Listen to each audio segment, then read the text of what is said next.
Ruffle Feathers TV. So we got one today, man. This woman has been dealing with her man, right? After he got shot, and she's fed up. So let's see why she's fed up and if she's justified in being fed up. Let's check it out. I've been with Jamal 3 years before he got hurt, and then 5 years after when he got hurt. That's when he got his TBI. And one thing for sure is, before that man got his TBI, he loved the ground that I walked on. Like, there's nothing I could ask for. There's nothing that didn't get handled. Nothing. But, you know, after his injury, a lot of things have changed, you know. And we sit online and we talk about, you know, what's the same and, you know, what's different. But we're always, like, talking about personality and stuff. But the whole thing about it is I stayed. I loved him through it. I do love him through it. When he couldn't talk, when he couldn't walk, I stayed because that's unconditional love, you know. Not your ability to do for me or what you have done for me, you know, but just the situation. I knew the person, and I knew he could get back to himself. But sometimes, you know, people, their love changes, and, you know, they change. So you have to kind of like figure it out, you know, especially with a person who is going through their own healing. So I want to ask tonight, it's going to be a question you can answer here. You can come and answer. When the love changes after trauma, do you stay or do you go? So you can drop your answer if you're not going to be there tonight, or you can drop how you feel in the comments, but it's going to be a deep conversation. Let's do 8 p.m. Central, and come if you can relate. Come if you need advice on what you're going through that's similar like this. Come if you're healing, or just come with good vibes. But just please come with good vibes. So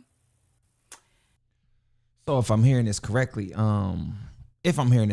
she's saying that okay, man's got shot, but before he got shot, he was extremely loving on her, you know what I mean? So I guess that plays a big factor in how you treat this man afterwards. But I guess a good question is, how long afterwards do you stay?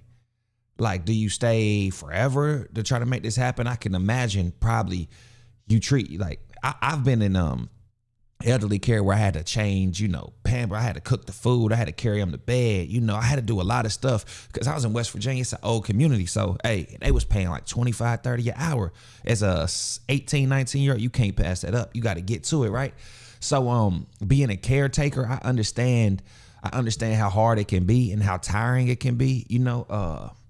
So I guess it's kind of hard for me to just say, you know, put 5 years on it, 10 years on it and all this. But I'm starting to think, like, where is anybody else in his life? Is it just you and him? Is there no mom? Is there no family that can help take care of this? Now, if y'all got kids, this is a whole nother conversation, but I didn't hear anything about no kids. Did y'all? I didn't hear anything about no kids. It just was a relationship, but she doing the right thing by staying with him and trying to. But I hate that she put it on the internet, because now, no matter what she does, she's gonna get judged. You know what I mean? Some people gonna be happy if she stay, but if she does not stay, a lot of people gonna judge her, you know? So I'm thinking, if I was in that position, right? And of course I would want her to stay, you know, whether it be my girl, my wife, or whatever. I would want you to stay, but then at the same time, I can't. If y'all can just hire me a caretaker, I don't want you to just stay here and just not be able to have a life, and you always got to. It's like, you know, the burden of like dealing with a kid that might not be able to take care of themselves, and it's like a 24-hour job. You don't got 24 hours, 8 days a week. That's what I'm saying. 25 hours, 8 days a week. Like, it's like that. You got to constantly worry about them, constantly take them here, constantly medical appointment, constantly medicine this, constantly this, make sure that's right. Like, I hope the man gets back on his feet, but it's really hard to say how she should move in this situation, because you can see she's a young girl. She probably like, we got together, we thought it was gonna be this way, but I think we got to factor in everything when it comes into it. Because first off, sir, how did you get in this position? Like, was you gang banging? Was you doing this? Was you doing that? Did I tell you don't do this and you still went and did it? And then this was the result of what happened. Now I'm dealing with all the consequences, and so are you. Like, it's just a lot to factor into it. And I don't think there is any one right answer. I really don't. I don't think we can just pin it on, hey, this is your man before this happened, or you left him after he was dead. Like, nah, we can't chalk that up to that. So I just want to let me look at it one more time and just make sure I ain't missing nothing. Hold on. There's nothing I could ask for. There's nothing that didn't get handled. Nothing. But, after his injury, a lot of things have changed, and we sit online and we talk about, what's the same and, what's different, but we're always like talking about personality and stuff. But the whole thing about it is I stayed. I loved him through it. I do love him through it. When he couldn't talk, when he couldn't walk, I stayed because that's unconditional love, not your ability to do for me or what you have done for me, but just the situation. I knew the person, and I knew he could get back to himself. But sometimes, people, their love changes, and, they change. Good point. Great point. Now, that is extremely true. It does change. Love does absolutely change, and because the way I see it is, when you've been with somebody so long, you can't expect them to stay that, like, your body's going to change, their body's going to change. They're going to, as they age, their mind will develop more and more, and what you used to love about them, they might not be attached to that no more. Like, that might be their past. They not willing to bring that into their future self. They're believing different. Their normal is not the same normal.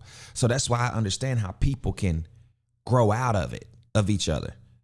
But once you grow out of each other, you still got to be an adult and a human and understand how to deal with everybody else. It's like, can you still love the things that you used to love about that person? And in her case, probably not. If he can't talk, he can't make her laugh.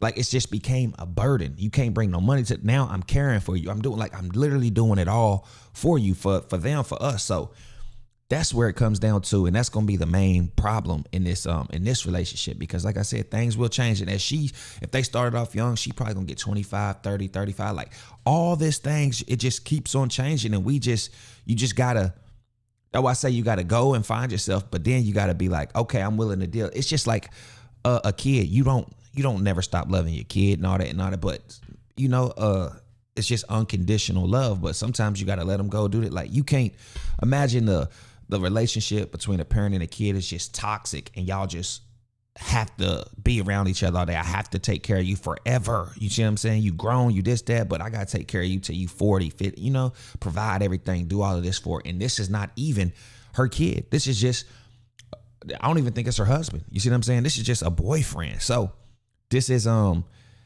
it's a tough question to ask. And it's an honest question to have. It's an honest question to ask to the internet. Like, what would you do when this happened? And a lot of people, I'm telling you, you already strong enough to stand. And a lot of people gonna say you probably, if you would have immediately left, they would have called you fake and all that. But staying and doing what you did, and I guess it's been for some years, like, you probably like, all right, this has became a burden.